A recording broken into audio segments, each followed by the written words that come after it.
कहते हैं कि प्रतिभा किसी की मोहताज नहीं होती।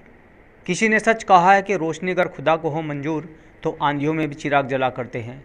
इस वक्त मेरे साथ आप जो स्टूडेंट्स देख रहे हैं, ये 2025 जो नीट की परीक्षा हुई थी उसमें क्वालिफाई हुए हैं। कुछ बच्चे ऐसे हैं जो नीट की परीक्षा करने के लिए ये सोचते थे कि हम अगर परीक्षा देंगे तो उससे पहले हम स्टडी कहाँ पर करेंगे, यानी कि पढ़ाई कहाँ करेंगे। तो बच्चों को एक जगह मिली, उन्होंने वहाँ पर पढ़ा लिखा और अपने ड्रीम को पूरा किया। तो ये जो स्टूडेंट हैं, इन्होंने नीट परीक्षा पास की है। कौन सी रैंक इनकी रही है, हम उन्हीं से बात कर लेते हैं। रैंक वाइज यहाँ पर स्टूडेंट खड़े हैं। क्या नाम है आपका? कार्तिक निर्वाल। हाँ, कितनी रैंक है आपकी? 3296। अच्छा, रैंक पूछ रहा हूँ कौन से नंबर की रही है ऑल इंडिया में? मेरी AIR 3296 ही है। ठीक है, आपका क्या नाम है? सर मेरा नाम रितिका वर्मा है और मेरी जो AIR रही है वो 5029 रही है। तो मुझे बताइए, जो आपने नीट अब क्वालिफाई किया है, क्या लगता था ड्रीम जो आपका नीट का है, वो आपने कभी सोचा था कि मैं नीट क्वालिफाई करूँगी, या एक मन में डर रहता था? सर मन में डर तो रहता था कि होगा या नहीं होगा, बट खुद के ऊपर कॉन्फिडेंट थी मैं, तो हो गया। फिर मेहनत की, टीचर्स ने बहुत ज़्यादा साथ दिया, पेरेंट्स ने बहुत ज़्यादा सपोर्ट किया। उस सब के साथ उस सारी चीज़ को कलेक्ट करके मैंने भी बहुत मेहनत की और मैंने एग्ज़ाम दिया और आज मेरा एग्ज़ाम क्लियर है।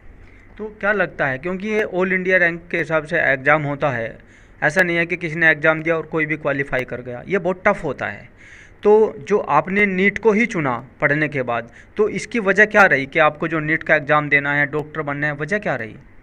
सर मैं अपने आसपास के समाज के लोगों को सर्व करना चाहती थी हमेशा से, और इसी चीज़ ने मुझे मोटिवेट किया कि मैं डॉक्टर बनूं और अपने आसपास के जो भी लोग अफोर्ड नहीं कर सकते मेडिकल फैसिलिटीज़ को, या जो भी लोग बहुत ज़्यादा दूर हैं या फिर बहुत ज़्यादा पास हैं, जो लोग हेजिटेट करते हैं मेडिकल चीज़ों को अफोर्ड करने के लिए, तो मैं ये चाहती थी कि मैं उन लोगों को अच्छे से सर्व करूं और अपने समाज में गुड एग्जांपल सेट करूं। फादर क्या करते हैं आपके? मेरे फादर टीचर हैं। गवर्नमेंट या प्राइवेट? गवर्नमेंट टीचर है। गवर्नमेंट टीचर है। आपके फादर क्या है?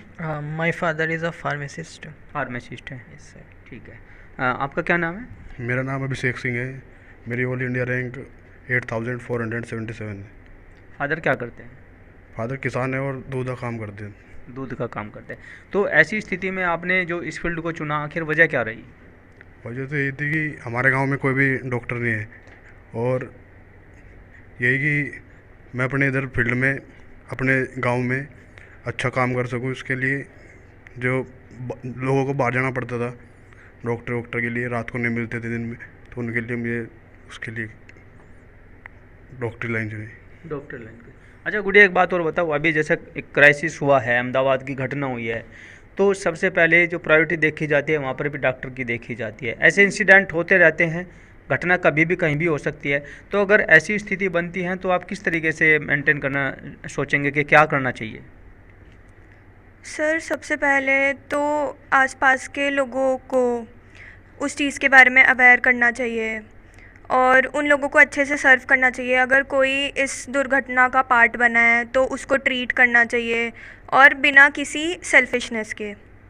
और इसी वजह से आजकल के जो यंगस्टर्स हैं वो डॉक्टर मेडिकल लाइन को चूज़ करते हैं, क्योंकि इंडिया में बहुत ज़्यादा इंसिडेंट्स बढ़ चुके हैं इन चीज़ों को लेके।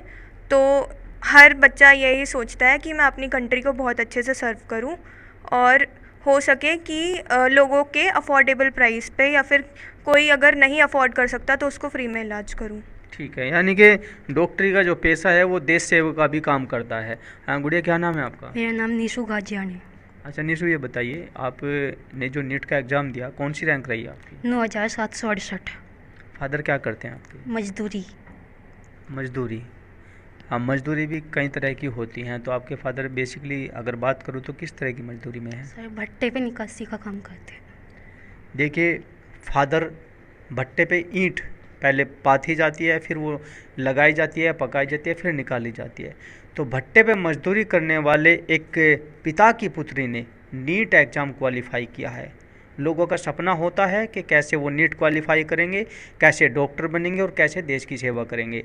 तो ये गुड़िया जो आपके सामने खड़ी है जीता जागता उदाहरण है कि मैंने अभी बताया था कि प्रतिभा किसी की मोहताज नहीं होती है। तो गुड़िया, जो आपके फादर रहे मजदूरी करते हैं, पूरी फैमिली फिर मजदूरी में होगी? जी सर। तो जब आपके फादर को पता चला कि मेरी बेटी ने एग्ज़ाम क्वालिफाई कर लिया तो कैसा लगा उनको? सर उनको तो बहुत अच्छा लगा था, बहुत खुश थे। मैं तो सारे घर वाले बहुत खुश थे।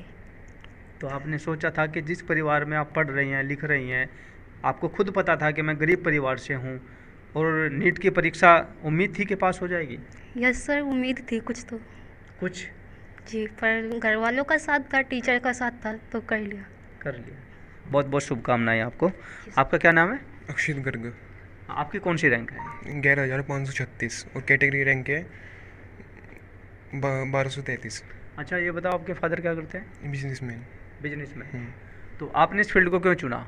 जब आपके फादर बिजनेस में हैं तो बिजनेस में क्यों नहीं जाना चाहते आप? पापा का सपना था कि डॉक्टरी बनाना, इसलिए डॉक्टरी फील्ड में गया। यानी कि अपने फादर के सपने को पूरा किया आपने डॉक्टर बनने का ना? Thank you. आपका क्या नाम है? मेरा नाम अबान मिर्ज़ा है। मेरी रैंक 20,473 है। तो आपने क्यों ये फील्ड चुना है? फील्ड तो बहुत सारे हैं, लोग इंजीनियर चुनते हैं, कोई गवर्नमेंट जॉब में जाना चाहता है। हालांकि आप सभी लोगों का गवर्नमेंट कॉलेज में अब पढ़ने का सपना पूरा हो रहा है, लेकिन आपने ये फील्ड क्यों चुना है? सर, जब 10th क्लास के बाद सबको लगता है कि क्या फील्ड चूज़ करें, तो पेरेंट्स ने हेल्प की। तो पेरेंट्स का हमेशा से सपना था कि हमारा बेटा डॉक्टर हो। उनका खुद का भी सपना था, उनका वो पूरा नहीं हो पाया। बड़े भाई ने भी एग्ज़ाम दिया, उन्होंने फिर उनका MBBS में नहीं हुआ तो उनको BDS में लेना पड़ा।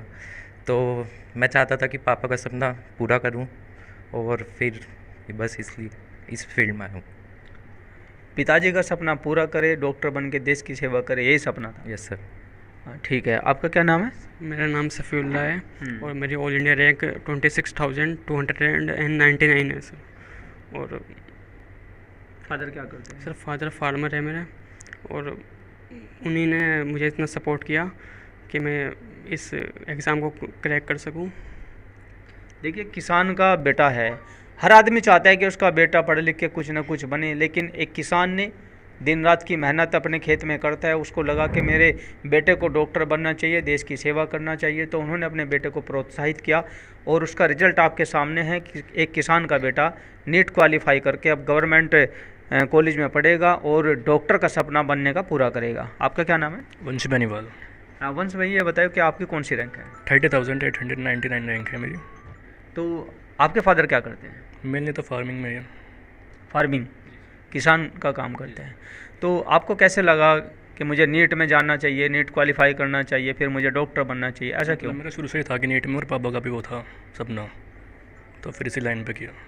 आपको खुद को, आपने कहा ना कि मेरा भी खुद का मन था, तो ऐसा क्यों लगा था आपको कि मुझे डॉक्टर बनना है? मतलब खुद से था कि सर्व करना है कंट्री को, और ये देश सेवा। यस। तो अगर जैसे मैंने अभी एक एग्जाम्पल दिया अहमदाबाद की घटना का, ऐसी ही घटना होती है तो किस तरह की सेवा आप करेंगे? मतलब इसके लिए डॉक्टर की मतलब बहुत ज़्यादा चाहिए इसलिए, और वहाँ पे मतलब जो भी हो सकता है पॉसिबल वो करेगा सपोर्ट। आज के युग में मैंने देखा है कि डॉक्टर के हॉस्पिटल्स के बाहर बहुत सारी लाइंस लगी रहती है। ऐसा भी होता है कि जो एंट्री होती है वो इमरजेंसी फ़ीस कुछ और, नॉर्मल फ़ीस कुछ और। तो अगर आप डॉक्टर बनते हैं, जो आपको मिला है अचीवमेंट, तो उसमें किस तरह के से आप मरीजों को ट्रीटमेंट ट्राई करेंगे, मतलब कम से कम अमाउंट में बेस्ट ट्रीटमेंट देने का। ठीक है, कम से कम अमाउंट में ट्रीटमेंट देने का। तो ये सारे स्टूडेंट्स हैं, इनको जो लीड कर रहे थे वो एक शिक्षक मेरे साथ मौजूद है, उनसे बात कर लेते हैं। सर, जैसे कि ये बच्चे देखे आपने सभी नीट क्वालिफाई कर चुके हैं, तो आप क्या कहेंगे इस बारे में? सर देखिए, बहुत अच्छी खुशी की बात है हमारे लिए कि हमारे पास शामली क्षेत्र के जितने बच्चे थे उन्होंने इतनी मेहनत करी और अपना एग्ज़ाम क्लियर किया और अपना जो सपना था खुद का या पेरेंट्स का वो उन्होंने अचीव किया। अब जैसे आप लोगों ने सबसे बात की, आपने देखा होगा कि सारे बच्चे हमारे पास मिडिल क्लास फैमिली से हैं। जो छोटे शहर से बच्चा जिसके पास बड़े सपने होते हैं, तो हमारा बस यही एक उम्मीद रहती है हमें कि जितने भी बच्चे सपने लेके हमारे पास आते हैं उनका सपना पूरा किया जाए। बच्चे की मेहनत होती है, प्रॉपर गाइडेंस बच्चे को चाहिए होती है, और इसी चीज़ के लिए ही हम बच्चों के यहाँ पे तैयारी कराते हैं। मेडिकल के साथ साथ हमारे पास नॉन मेडिकल के बच्चे भी हैं शामली के, जिन्होंने इस बार दो बच्चों ने एडवांस क्वालिफाई किया। तो 2 बच्चे इस बार ऐसे भी जो हमारे पास 90 IIT जा रहे हैं। लास्ट ईयर की अगर हम बात करें तो हमारे पास 695 मार्क्स आए थे आर्यन मित्तल के, जो इस बार किंग जॉर्ज मेडिकल कॉलेज के अंदर MBBS कर रहा है अभी। दूसरा बच्चा था योगेश कुमार, ऊन से था वो इस बार अभी LLRM के अंदर सेकेंड ईयर में मेडिकल कर रहा है। तो छोटे से शहर से हमारे पास कुछ बच्चे अपने सपने लेकर आते हैं और हम चाहते हैं कि उन बच्चों के सपने पूरे हों, तो इसी उम्मीद में हम उनके लिए काम करते हैं। हाँ, थैंक यू। देखिए, आपने देखा इन सभी बच्चों को, आपने सुना कि हर बच्चे का कुछ ना कुछ बनने का सपना होता है और ये प्रतिभाशाली स्टूडेंट्स हैं जिनको आपने देखा और सुना। ये डॉक्टर बन के देश की सेवा करना चाहते हैं और उसी सपने को पूरा करने के लिए इन्होंने जो सबसे पहले नीट की जो परीक्षा होती है उसको भी पास कर लिया है। यहीं से इनके सपना पूरा होने की शुरुआत शुरू होती है। अब ये गवर्नमेंट कॉलेज में पढ़ेंगे, क्योंकि सभी आपने देखा कि सभी बच्चे मिडिल क्लास से हैं, अफोर्ड नहीं कर पाते हैं क्योंकि MBBS करने की फ़ीस बहुत ज़्यादा होती है। और ये नीट का जो एग्ज़ाम गवर्नमेंट कराती है ये केवल इसीलिए कराती है ताकि जो बच्चे नीट की जो परीक्षा है उसको पास कर ले और MBBS को आसानी से कर ले। इन सभी स्टूडेंट्स का गवर्नमेंट कॉलेज में अब एडमिशन होगा। एक बार न्यूज़ 24 की ओर से सभी स्टूडेंट्स को बहुत बहुत शुभकामनाएं। दीपक शर्मा के साथ अमित शर्मा, न्यूज़ 24 शामली।